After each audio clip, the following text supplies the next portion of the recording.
మతం అంటే ఏంటంటే అభిమతం అనే పదం నుంచి పుట్టింది.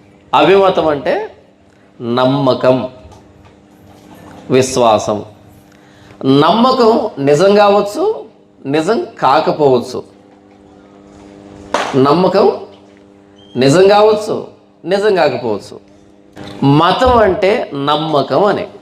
ఎక్స్ అనే నమ్మకం ప్రకారం దేవుడు ఎలా ఉంటాడు, వై అనే మతం ప్రకారం దేవుడు ఎలా ఉంటాడు, జెడ్ అనే మతం ప్రకారం దేవుడు ఎలా ఉంటాడు.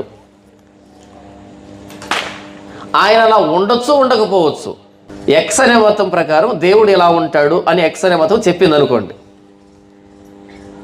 దేవుడు అలానే ఉంటాడు అనే దానికి నిర్ధారణ ఏంటి? ఎవరు చూశారు? ఎవరు చూడలే. దేవుడు ఎలా ఉంటాడు, ఆయన స్వభావం ఏంటి అన్నది ఎలా తెలుస్తుందంటే, మనం ఆలోచిస్తే ఆలోచనకు అందడు. ఆయన దేవునికై దేవుడే మనకు బయలుపరుచుకుంటే అప్పుడు అర్థమవుతాడు, అది నిజం.